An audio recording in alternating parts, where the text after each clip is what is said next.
Olá, pessoal.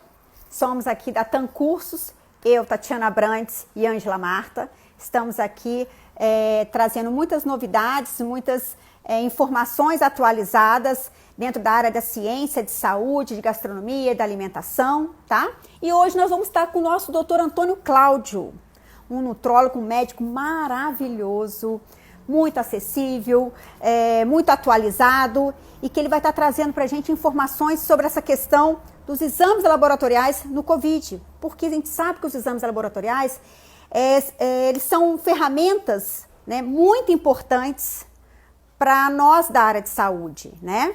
Então ele vai estar falando com a gente, né, essa relação, os exames laboratoriais, né, com relação tem que ser feito com qual frequência, né? O que é um exame laboratorial fidedigno, né? Então, a gente começa com ele a ter o esclarecimento disso tudo, tá? Ele está entrando aqui agora. Aguardando ele. Ele é uma pessoa incrível, muito acessível. Opa, doutor! Conseguimos! Sim, Prazer enorme. eu estava usando o computador. Achei que pudesse usar. Deu tudo certo.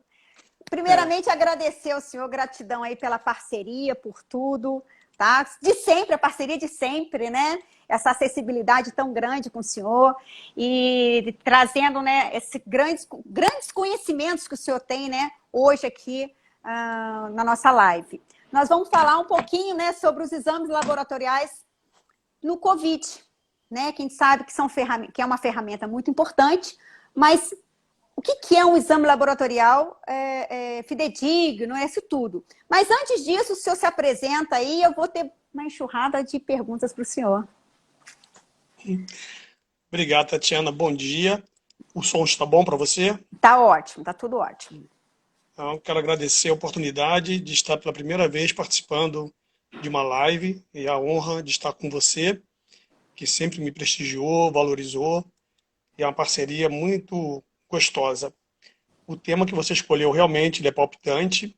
Quero, antes de mais nada, fazer alguns esclarecimentos. Tudo que nós vamos falar aqui nesse bate-papo, nessa live, não tem qualquer conflito de interesse com qualquer empresa, indústria, de produção de produtos, de remédios ou mesmo de exame laboratorial. É uma dedicação que eu faço dessa apresentação a todo profissional de saúde e da saúde. Todo profissional de saúde e da saúde. Onde o profissional de saúde é aquele que está diretamente relacionado, ligado ao atendimento direto. E chama de profissional da saúde toda pessoa que não faz parte desse grupo, mas que está de maneira intensa participando da saúde. Então, a todos que estão em casa, seguindo as orientações, as regras, se protegendo, difundindo proteção. Então, esses também são profissionais da saúde. Não basta ser aquele que especificamente está relacionado.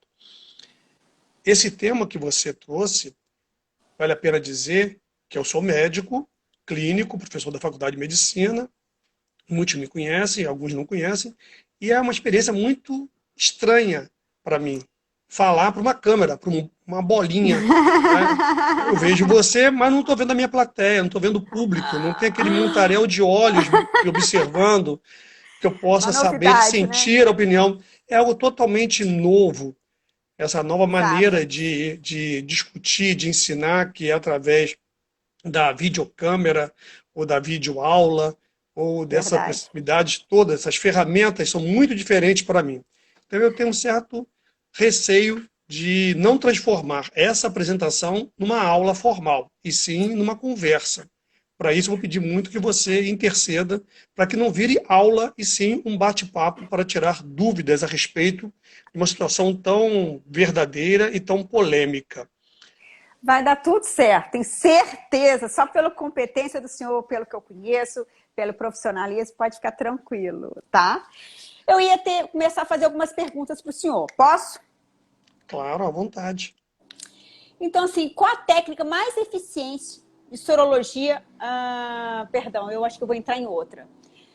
como saber pelos exames laboratoriais se a minha imunidade está baixa? Muito boa.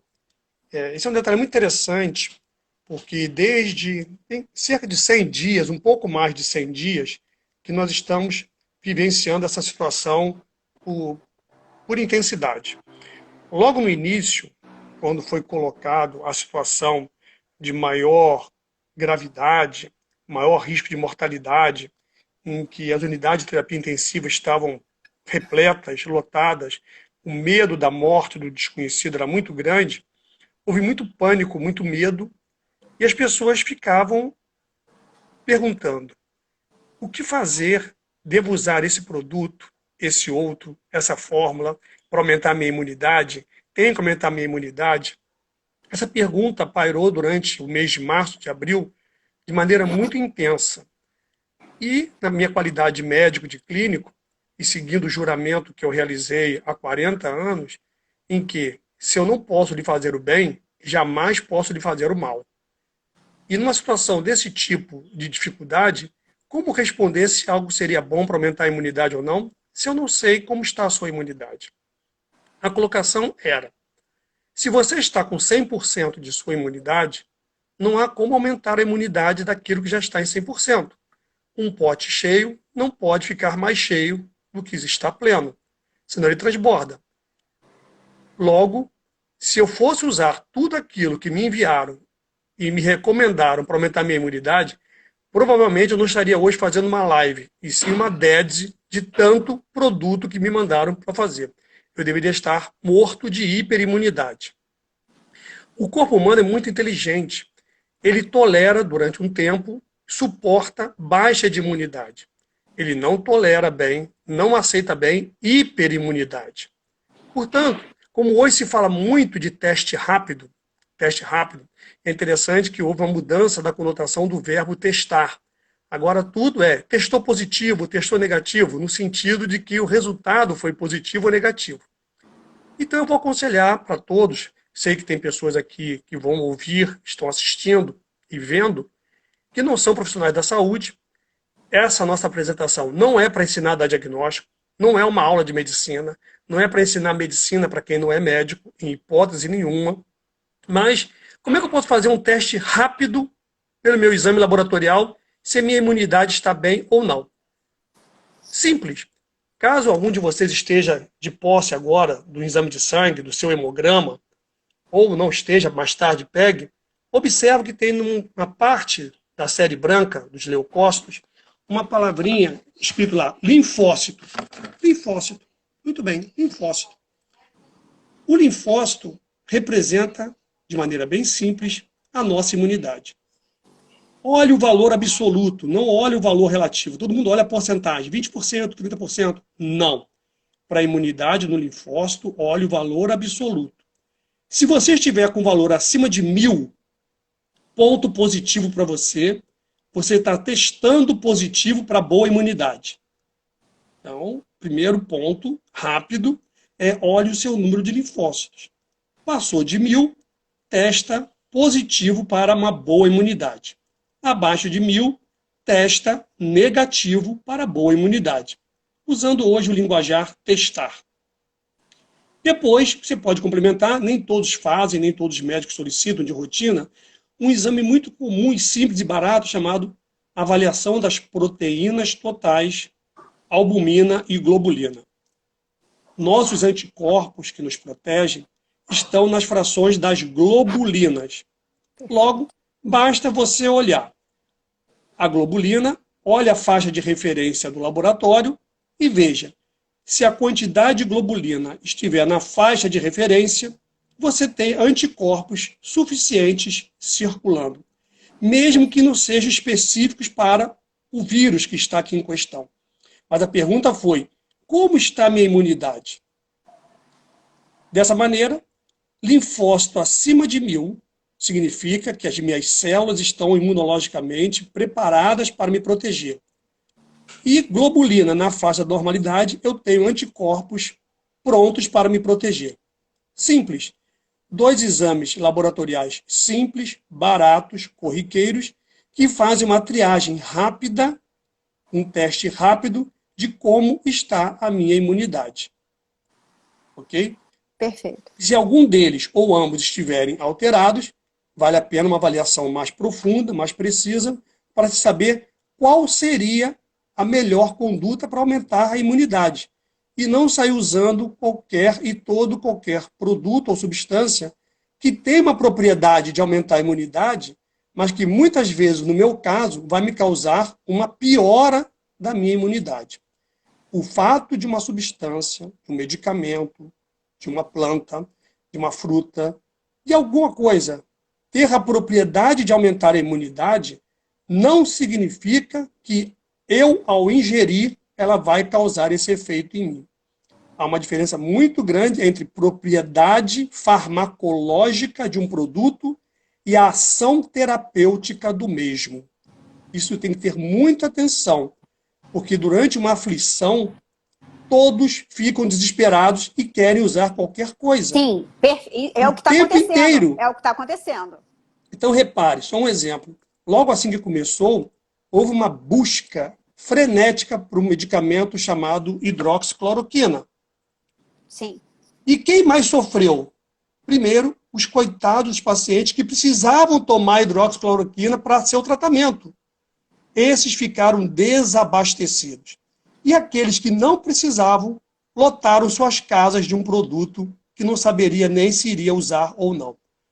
Esse é um grande problema, muitas vezes, da disseminação de mensagens e informações. Na minha qualidade médico e de clínico, eu tenho que o tempo inteiro filtrar o que chega de informação.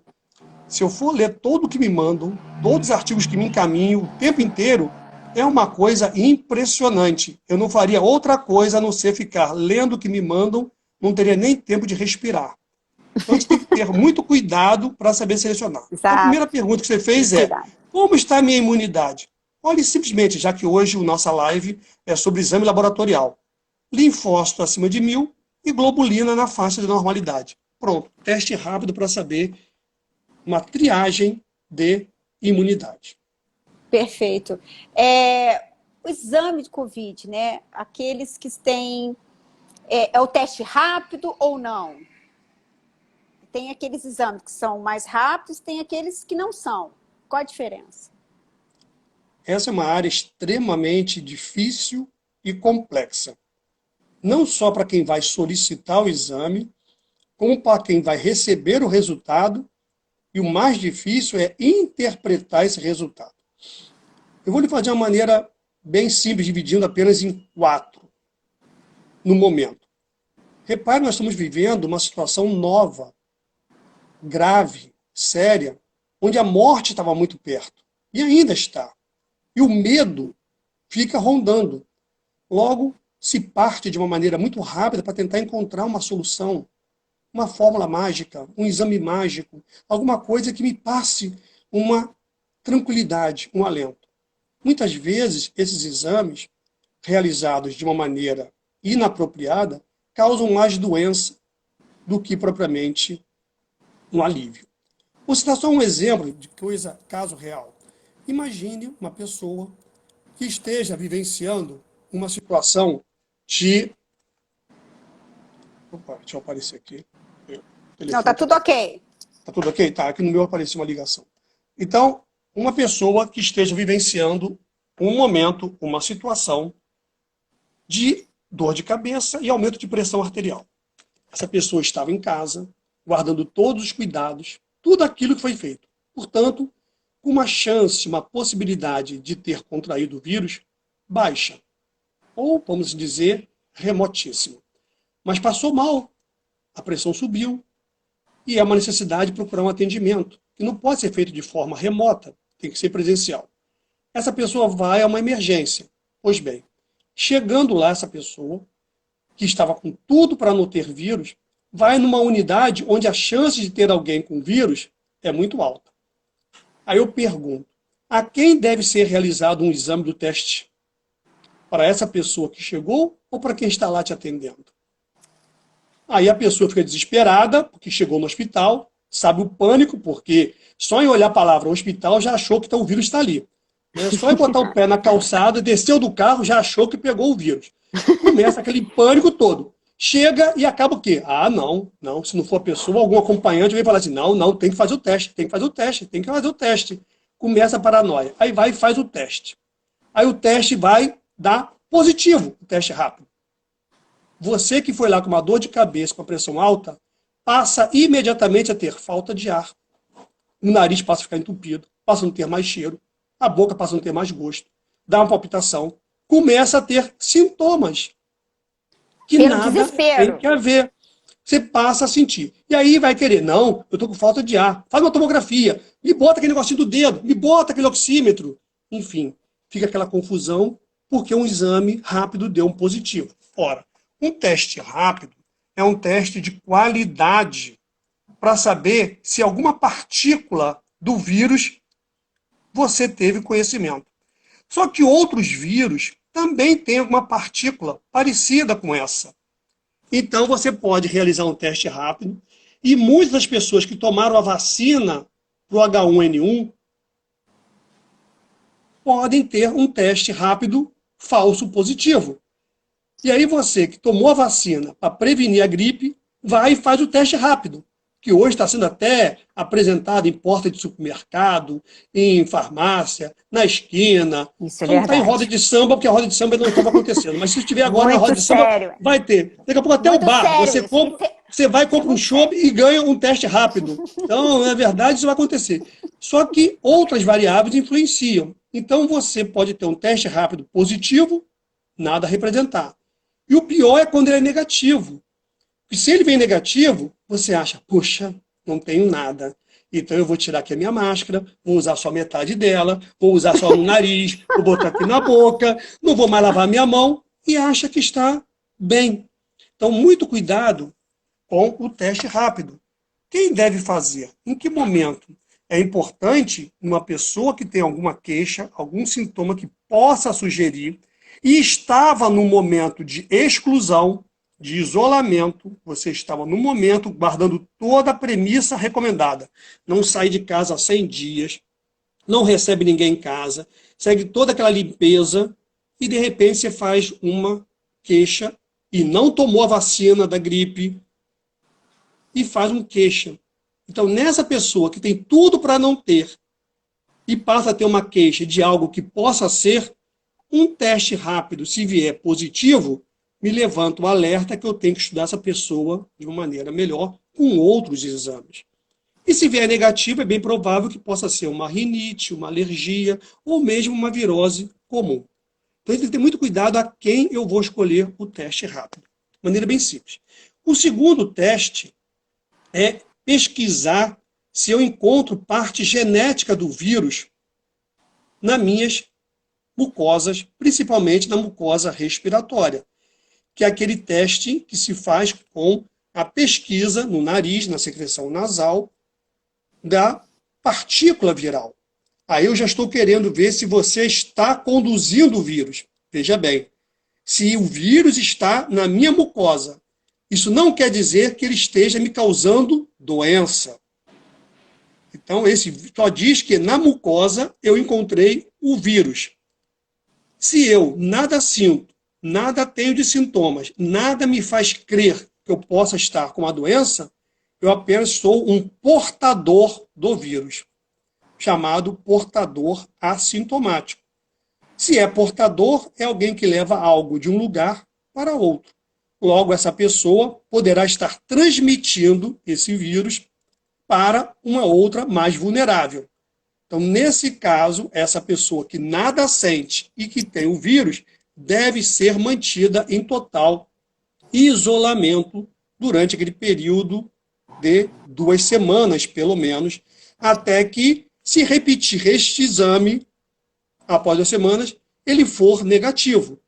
Sim. Então, ele foi positivo, nada sinto, espera 2 semanas, repete esse mesmo teste. Está negativo, você está liberado para voltar ao convívio de todos os outros. E não fez um diagnóstico pelo teste do RNA do vírus e depois vai tentar fazer pelo dedinho para ver se está negativo. Não pode. Se eu usei um método, eu tenho que repetir o mesmo método.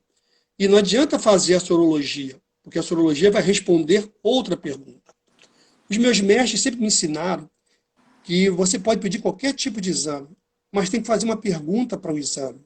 O exame complementa uma pergunta. Qual é a pergunta que você está fazendo ao exame? O que você quer saber dele? Se você não sabe a pergunta, não faça a pergunta. Se você não sabe o que você quer encontrar, não faça a pergunta. Portanto, o teste de pesquisa do vírus é quando eu estou em dúvida se a pessoa está sendo um portador assintomático ou se eu estou sintomático, eu estou com a presença dele mostrando que eu estou numa fase virêmica aguda, uma fase com muito vírus. Estou com sintomas e encontrei o vírus, essa pessoa que antes não tinha nenhum sinal de gravidade era mandado para casa com sintomáticos e passava com a orientação de que só voltaria se tivesse pior. Ora, foram esses que agravaram, foram esses que foram aumentando cada vez mais e que hoje se passa a prestar uma atenção no que fazer. Ainda não sabemos qual é a melhor oportunidade, melhor conduta. E aí vem o grande perigo hoje das chamadas profilaxias. Profilaxia é algo que é muito perigoso, porque eu não sei o efeito que aquela droga ou aquelas drogas vão me causar. Portanto, a melhor profilaxia comprovada para qualquer virose respiratória que acomete outono e inverno é o clássico aquecer o corpo, dormir bem, líquidos quentes e manter o corpo aquecido. Os velhos conselhos dos avós, bisavós e tataravós. Remédio, e o povo, as pessoas, têm uma aflição de buscar um comprimido, um líquido, uma fórmula para tomar.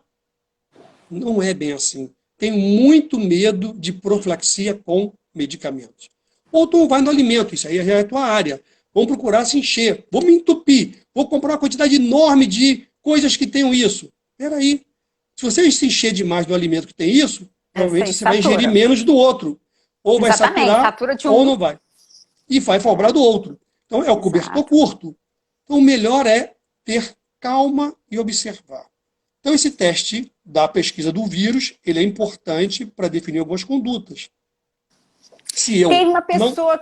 Não, pode falar. Se eu não tenho sintomas e estou com ele, me afasta, porque eu estou transmitindo para outros. Se ele tem sintoma e tem um vírus, dê uma atenção melhor, avalie com mais cuidado, para ver se ele já não está numa fase com a doença mostrando sinais de gravidade, mas ele não está se queixando ainda da gravidade. Ok? Os testes sorológicos... Bom, deixa você falar, depois eu completo a sorologia. Não, porque ia perguntar aqui também com relação... E eu ia te perguntar sobre a questão da sorologia. Então, se eu falo que depois tem uma outra pergunta. Pode falar. Os testes sorológicos, eles querem medir quantidade de anticorpo. Quantidade do anticorpo. Ora, anticorpo é um antídoto que o corpo vai produzir quando um antígeno, uma substância estranha, penetra. Então, isso depende de pessoa para pessoa, depende da carga, da quantidade, da forma, da maneira pela qual. Então, por exemplo, você está aqui olhando para mim de frente, correto? Então, se eu tirar um retrato seu aqui agora, tá?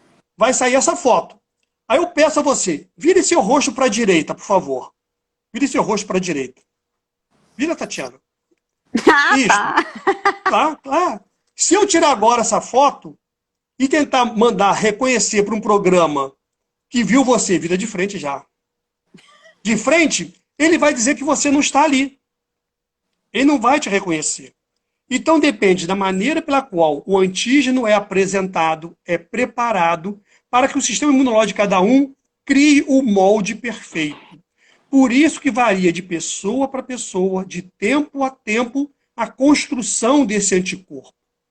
E existem duas classes simples, já que aqui não é um curso médico, chamado IgM, que eu chamo sempre quando eu falo com meus alunos, IgM é a da mocidade. Logo, é aquela que aparece rápido.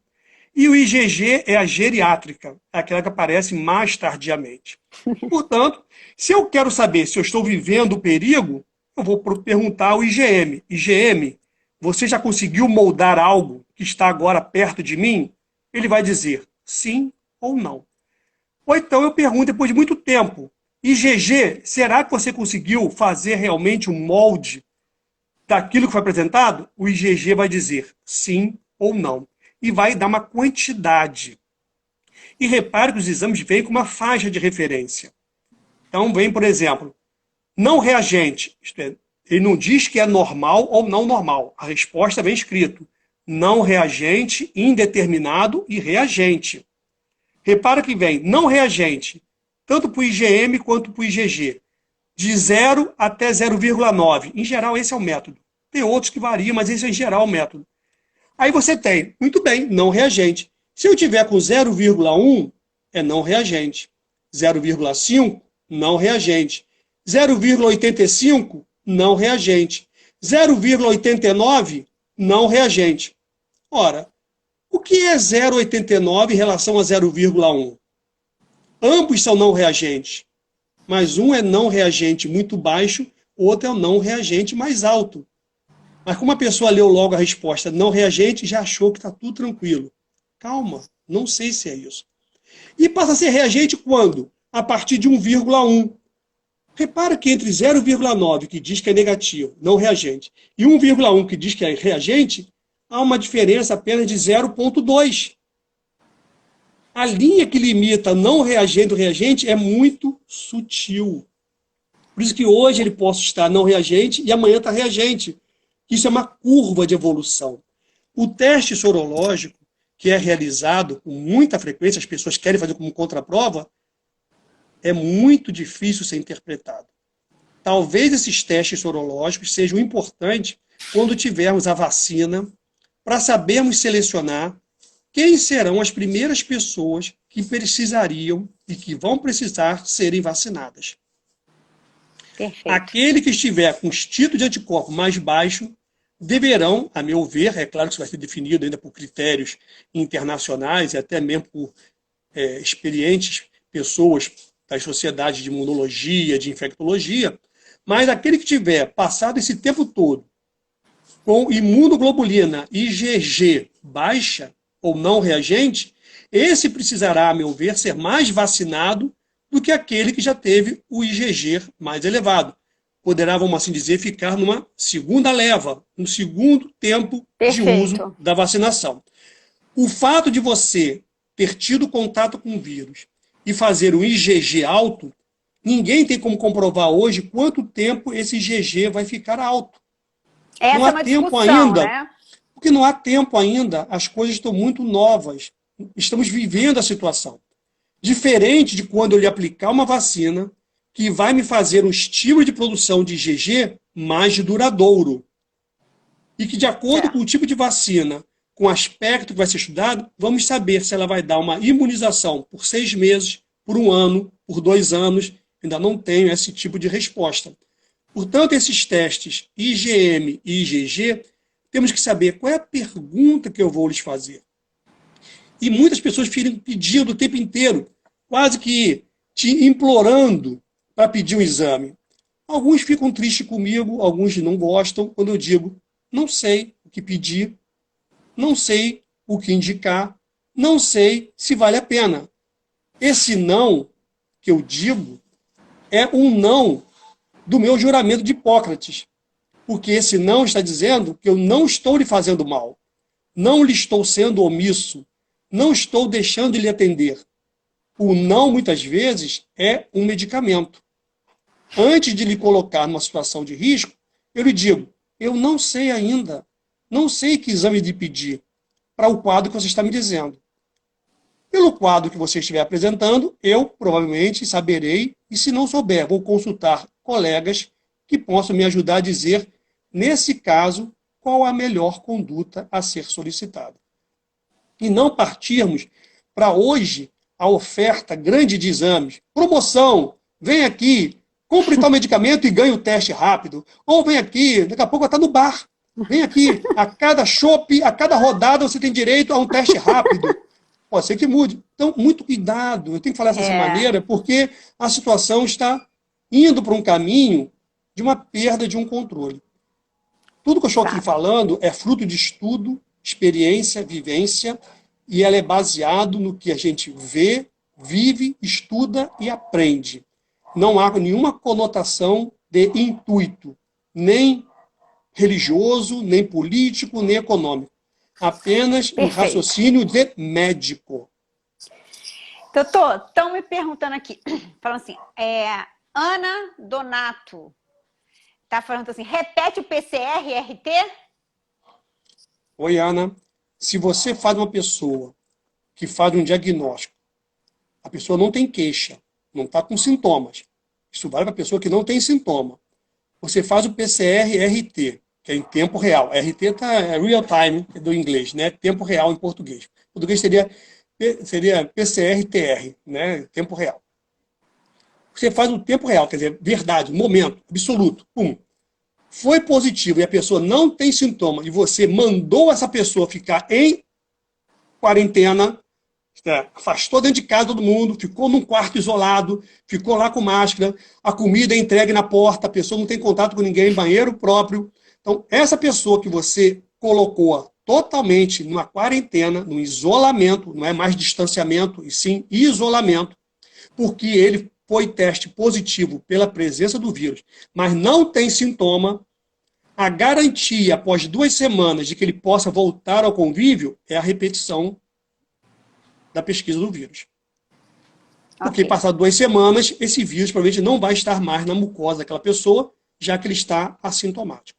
Essa seria a indicação precisa. Então, faz o primeiro, afastou o tempo necessário, faz o segundo. Está negativo, libera a pessoa para a vida de contato com os outros. Aí tem a Lilian Pebate, está perguntando assim, quem teve Covid há mais de 2 meses e só tem IgM, está protegido e protege os outros? O teste foi rápido. O teste Não. foi feito, foi rápido. Não. Essa pessoa que fez, repara, se teve há 2 meses, já é um tempo suficiente para fazer IgG. Então, na verdade, o IgM é um teste ruim, porque o IgM está caindo. Ele pode ficar ainda no teu sangue durante os meses. Então, ele não serve mais. Passado 2 meses, eu teria que fazer um IgG para ver se existe reagente ou não. Pode ser que não tenha nem começado a ter reagente ainda. Aí essa pessoa está ainda com a imunidade em evolução, porque tem IgM e não tem IgG. Ela provavelmente está com alto risco de transmitir doença para os outros. Aí vale a pena nessa pessoa pesquisar se tem vírus. Se tiver vírus, isola essa pessoa dos outros. Mas se ela fizer o IgG e o IgG for alto, só significa que ela conheceu bem o vírus e o sistema imunológico produziu. Isso não garante, ninguém tem essa resposta ainda de que eu tendo IgG alto, eu estou imunizado. Essa era uma das perguntas que eu ia fazer.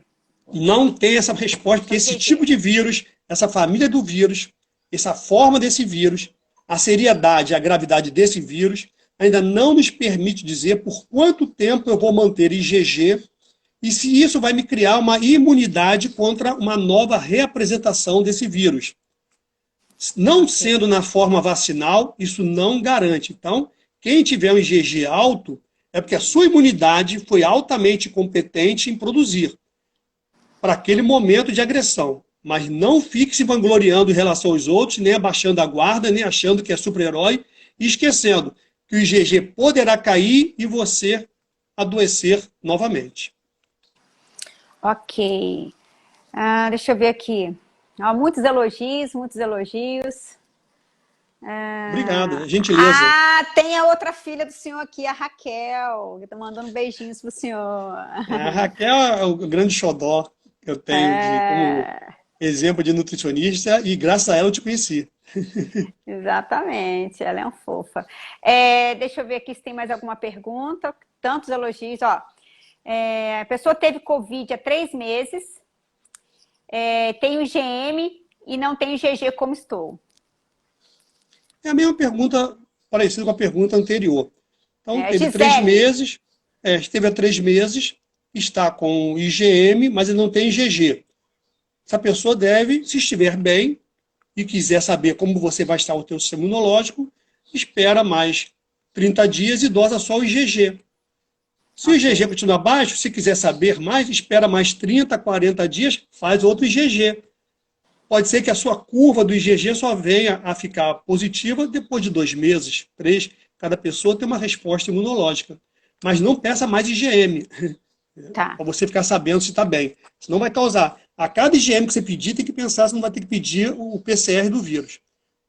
E aí, quanto tempo o PCR aqui, Beatriz Zomiranda, né? Beatriz ou Miranda? Quanto tempo o PCR fica positivo num paciente sintomático? Pois é, o PCR é a presença do vírus. Okay? Então, ele pode ter entrado em você e você não conseguir percebê-lo ainda, porque a carga viral ainda está pequena. Então, geralmente, a partir do 3º dia do contato, então vamos supor que o vírus entrou hoje em mim. Não adianta eu querer fazer imediatamente amanhã a pesquisa dele, que eu posso não encontrá-lo. A partir de 72 horas, você passa a encontrá-lo. E o tempo médio do vírus permanecer em mucosa a ponto de ser detectado, fazendo ainda todo o seu efeito virêmico, varia entre torno de 5 a 7 dias, uma semana. Então, após uma semana, a chance de você encontrar o vírus é menor. Porém, a catástrofe ou as complicações que ele já soltou no organismo já poderão estar existindo, que são aquelas fases 2 e fase 3, e que nós temos uma catástrofe inflamatória, mas não tem mais vírus nenhum circulando praticamente. O que tem é a consequência dele. Então, deve-se fazer, pelo menos, com 72 horas após o início dos sintomas, até 7, pode se estender um pouco até 10 dias? Pode, porque é muito relativo, mas 7 dias. Perfeito. Aí agora, você já tinha falado sobre IgG, né? Mas a Ieda Lúcia Pereira, ela perguntou... Minha colega de turma. Minha colega de turma. A IgG imperatriz alto. da nossa turma. IgG alto representa risco para o outro? Essa é uma pergunta muito interessante.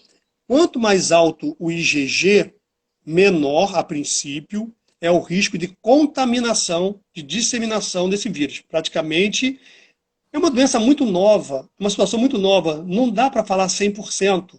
Eu, pelo menos, eu não me sinto confortável em falar o 100%. Porém, quanto mais alto é o IgG, provavelmente menor é a minha chance de estar transmitindo, contaminando outras pessoas. Perfeito. Tá? Agora, não me garante que eu posso hoje estar com ele alto, bem alto, e daqui a 15 dias, 20 dias, a minha carga de IgG caiu. Como houve e está acontecendo a liberalização e as pessoas não estão respeitando a liberalização, eu poderei encontrar novamente outras pessoas com o vírus, o meu IgG está caindo, e eu novamente encontrar com ele e fazer uma contaminação em que eu não vou ficar doente, mas vou transmitir para uma outra pessoa. Olha, isso é um grande risco, né? O meu grande medo agora é o comportamento na liberalização. No início, todo mundo tinha medo, pânico, temor da morte, do desconhecido, da prisão. Depois que você fica um tempo na prisão, você se acostuma, se acomoda, conhece quem é a boa parte, quem não é, quem deve evitar, e fica ali numa área de, teoricamente, um conforto. O problema é quando te dão a sentença de liberdade. Você agora está livre e você não sabe o que eu vou encontrar quando for livre. Que realidade é essa nova que eu vou enfrentar? Que mundo novo é esse que eu tenho pela frente? Agora, o que está pairando, e aí um prato grande para os psicólogos, psiquiatras e todo o pessoal que trabalha com a área mental, é a insegurança. Agora não é mais o medo do morrer, é o medo de como eu vou viver. Agora é a insegurança do novo viver. Nossa, verdade. Né? Essa é a grande situação. E aí todo mundo começa a fazer o quê? Se eu estou com medo do que eu vou enfrentar, começa a famosa síndrome do excesso da profilaxia medicamentosa. Que é um grande perigo. Esse é o maior perigo. E aí vão fazendo de forma também, assim, sem nenhum tipo de orientação de profissional, que é o maior perigo ainda. É pior. Nisso eu elogio demais o comportamento que alguns não entenderam, às vezes, das sociedades médicas de infectologia, principalmente, onde dizia que nada podia fazer, nada podia ofertar. Essa negação do aceitar muitas coisas, não baseado em estudos, era uma atitude digna de mostrar que eu não quero fazer mal a você. Muitas vezes era mal entendida, mal interpretada. Então agora, profilaxia com medicamentos, cuidado com estudos internacionais, com pessoas falando. Todo mundo só lê, eu recebo conclusão de trabalho. Aí eu peço, por favor, me manda qual é o método. Qual foi a população Qual a estudada? metodologia, qual a validação desse trabalho, né? Porque não deu Isto. tempo ainda, gente. É um negócio muito novo. Não tem trabalho validado ainda. Por Isso é isso que eu muito tenho muito sério. medo daquilo que tenho. Na minha área médica, então, são remédios. Na sua área de nutricionista deve estar vindo um monte de profilaxia com alimentos. Aí eu não tenho competência de falar porque é uma área específica da nutrição. Mas na parte médica é chove, chove, chove. Então agora, coitado da pessoa que tem sarna, porque o remédio da sarna vai sumir. Então, antes o reumatoide sofreu, agora o coitadinho da sarna vai sofrer. É uma coisa muito séria, né? Uma outra coisa, tem a Lilian, que ela continua a pergunta aqui. Ela falou assim, ela falou, mas depois de 3 meses, só ter IgM, como pode? Pode. O seu sistema imunológico ainda não teve capacidade de fazer IgG suficiente, que provavelmente a carga viral recebida não foi suficiente ainda para causar a formação de IgG, mas apenas da porção IgM. Portanto, pode ser 3 meses, 4 meses, 6 meses, depende da cepa viral que você recebeu, da quantidade viral, da carga, da velocidade, da intensidade, da forma pela qual esse vírus foi apresentado a essa pessoa. Se ele for de uma maneira X, em que não foi capaz de ser reconhecido a ponto de eu produzir uma memória prolongada, não vai fazer. Por isso que Perfeito. isso não é lógico, isso não tem matemática, por isso que é difícil. Se a pessoa está viva, saudável, cheio de IgM, não tem IgG, ela é uma pessoa viva, saudável, rica em IgM, sem IgG. O que mais? Só Ok. isso. Aí, são assuntos que você está discutindo aí agora, né? A Nutri Carla Alves. Pessoa com 2 meses de Covid, já está bem, mas o IgM não baixa. Está transmitindo e o GG reativo. Olha, essa é aquela situação. Tem uma tabelinha complexa que vários. Você imagina, queixa, sim ou não? IgM positivo ou negativo, IgG positivo ou negativo, é uma análise combinatória de 3 a 3. Você imagina o número de ação combinatória. Quem sabe muito bem a análise combinatória vai ver que a quantidade de opção é grande. Vejamos. Ok. Não tem queixa, então negativo. IgM está positivo e IgG está positivo. Essa pessoa que não tem sintoma IgM e IgG, a pergunta é, quem é que está mais alto no valor no título? Eu falei que o ponto de corte é 0,9, correto? E 1,1 é o ponto a partir do qual é reagente. Então eu tenho uma pessoa que está, nesse caso, sem queixa, com IgM de 1,4 e um IgG de 1,1. E o outro está com IgM de 1,1 com IgG de 1,4. São diferentes. Sim. Aquele que tem o IgM maior do que o IgG ainda tem possibilidade de transmissão. Ou de... Aí, essa pessoa, para saber se tem ou não, procura se ele tem um PCR. Se ele não tem PCR, ele não está transmitindo, está só aprendendo. Aquele que tem mais IgG do que IgM, é bem provável que a chance de estar transmitindo é menor. Então, não basta olhar que é reagente ou não reagente. Qual é a titulação? Quem está mais na frente? Perfeito.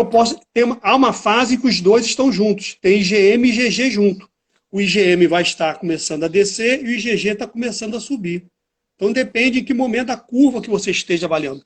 Por isso que a sorologia deve ser pareada. Você faz um exame, espera 2, 3 semanas, faz de novo. Se for o caso, 2, 3 semanas, faz de novo. Então, Isso é importante, essa frequência.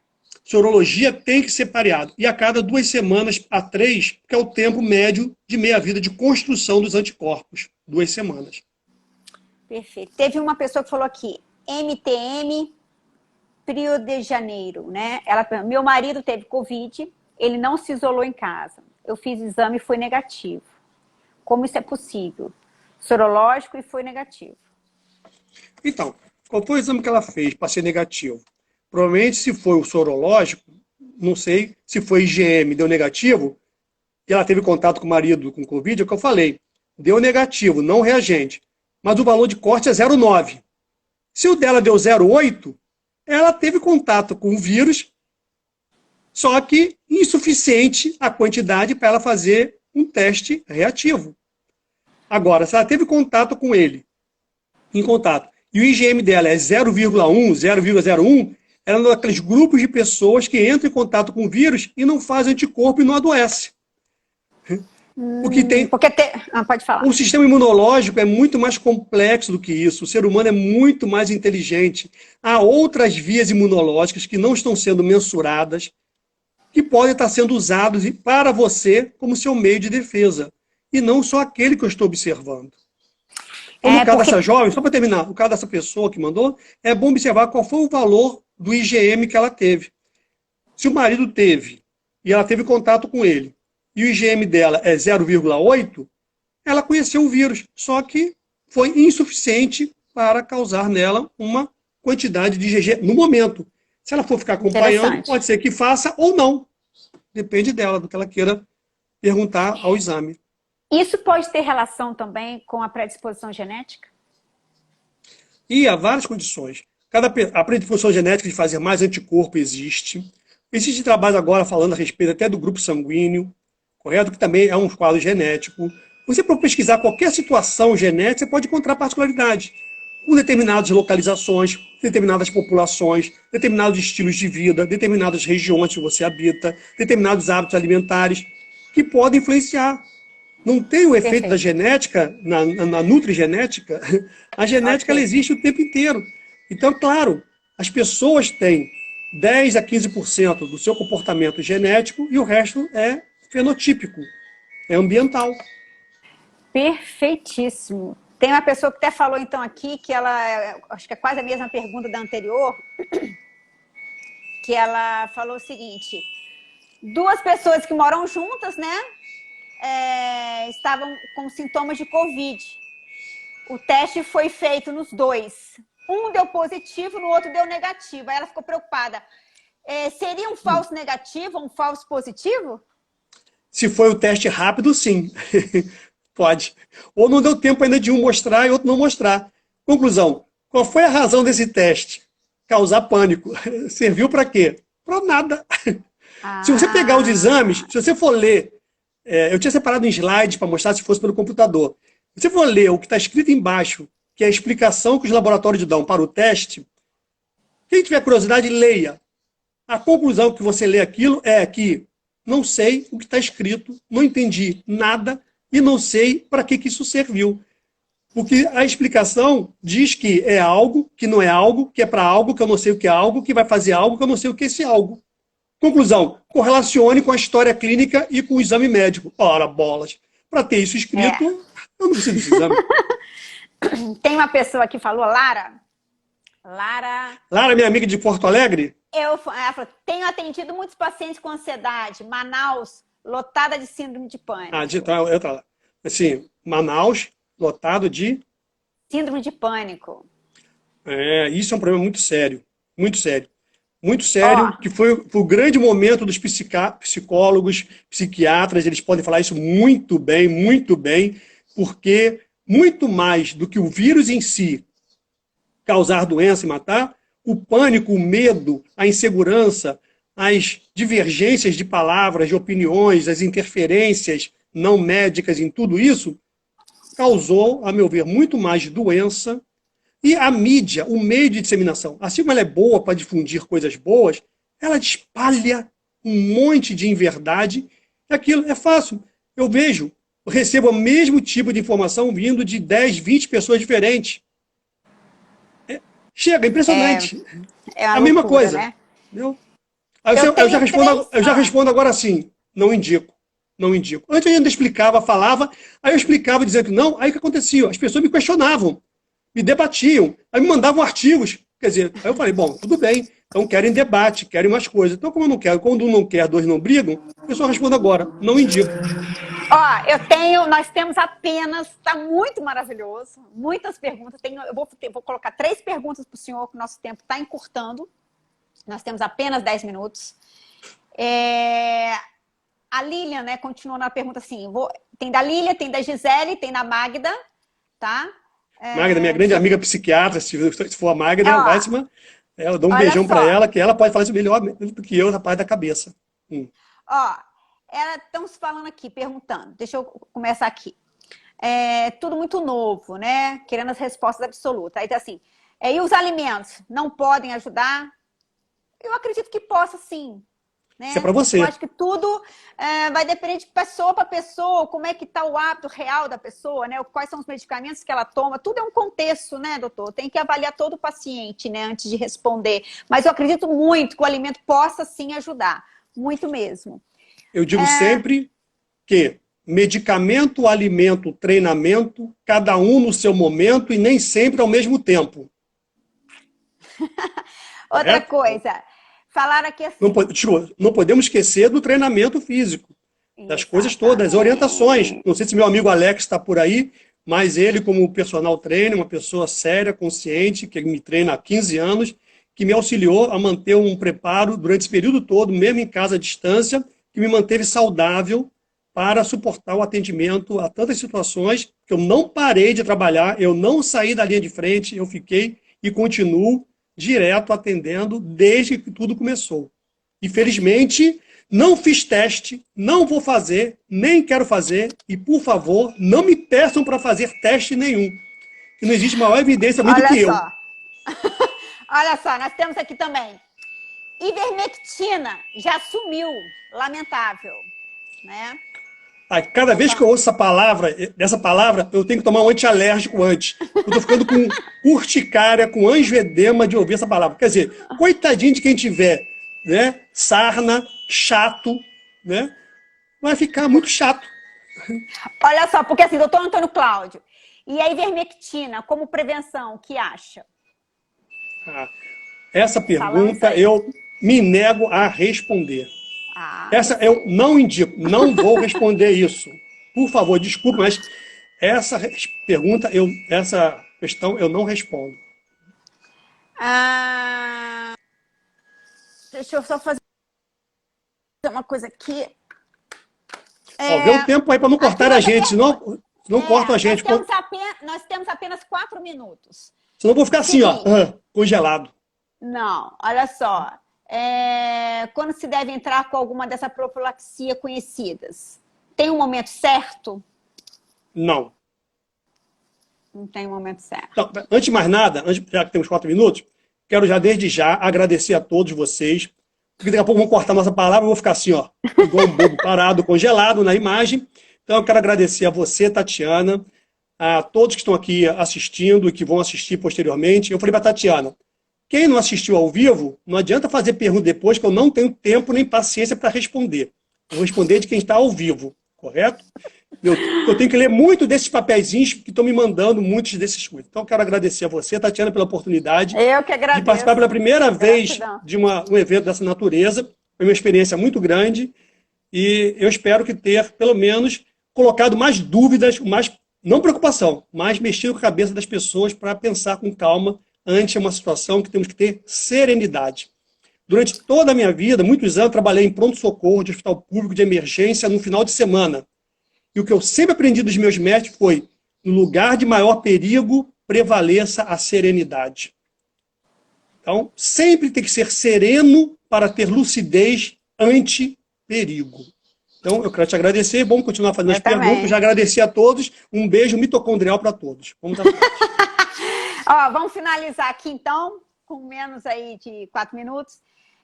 Finalizando uma pergunta aqui. Mas então, se após 3 meses a pessoa ainda transmitindo por só ter IgM, como as pessoas fazem uma quarentena de 2 semanas e voltam a sair? Porque estão se preconizando um tempo. Isso aí, mas qual é a garantia que teve de 2 semanas? De ficar. Eu deveria, nessa pessoa, ao liberá-la, se ela está ainda, foi afastada, se você a afasta e está com medo, tem que ver se ela está com vírus. Vai lá e procura o vírus. Aí não adianta procurar essa pergunta, não pode ser respondida com sorologia. Não vai. A sorologia vai dizer, é provável, é pouco provável. A resposta é, eu vou te liberar. Você está com vírus? Não. Então está solto. Está com vírus? Fique aí. Ok. Beleza, deixa eu ver se tem mais alguma aqui, gente. Professor, esses testes que estão sendo feitos em shopping são os testes rápidos, qual o nível de confiança? Já discutiu, né? Já falou sobre isso, né? Sim. Tem alguma coisa para dizer? Neurose coletiva. Ok. É um risco muito alto. Muito alto. Fiz sorologia 40 dias. Nós temos 1 minuto. Fiz sorologia 40 dias. Após início do sintoma de IgM 1.4 e IgG 78.9. Significa que tenho imunidade, mas ainda posso ser transmissível? Não. 78 de IgG? 78? Ou 0,78? 78.9. Ah, beleza. Então, essa pessoa foi apresentada bem ao vírus, tem um sistema imunológico competente, produziu autoanticorpo. Você não está, provavelmente, transmitindo para ninguém. Mas eu não sei até que ponto você vai ficar com esse 78. É bom esperar um mês e pouco, e ver se continua com 78. Você poderá, daqui a um tempinho, estar com 35. E daqui a 3 meses, está com 10. Ok. Perguntou aqui, será que existe imunidade inata ao Covid? Olha, existe resistência nata a vírus.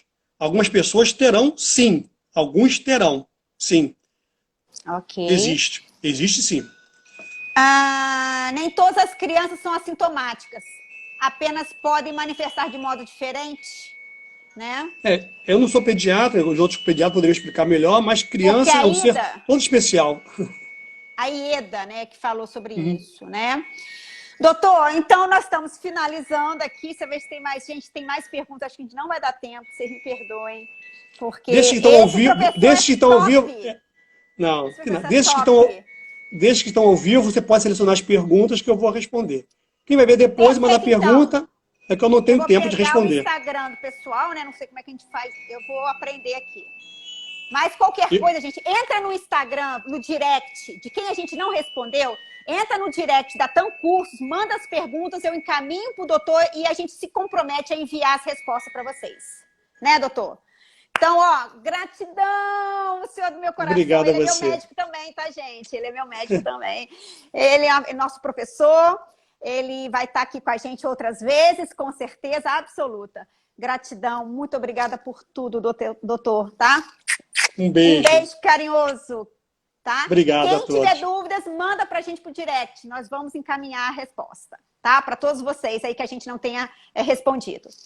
Um beijo carinhoso e eu vou aqui tentar tirar uma fotinho da gente pra... Vamos lá se eu aprendo, tá? Ângela, tenta tirar aí também. Não sei como é que é isso. Não. Eu acho que tirei. Um beijo carinhoso. Obrigada por tudo. Gente. Tá? O senhor quer dar... Depois, quem quiser o contato dele, né? A gente encaminha. Não posso fazer. Não, o contato do consultório. Não pode fazer. Não, por ética médica e por problema de CRM. Se alguém quiser, sim. Mas se alguém pedir pra gente dá. Tá bom. Aí eu não posso fazer nada disso, porque eticamente eu não posso confundir uma parte... Não, mas é no sentido, doutor, se alguém quiser, normalmente muitas pessoas entram em contato com a gente para pedir o contato do profissional, para se consultar. Aí é uma questão, mas eu não posso, aqui em nenhum momento, fornecer qualquer elemento que me promova. Fica tranquilo, tá? Um beijo carinhoso, tudo de bom. Até a próxima, doutor. Beijo. Até. Tchau. Tchau. Como é que desliga isso agora? Eu não sei. Eu vou desligar. Um beijo. Tá ótimo. Beijo. Tchau.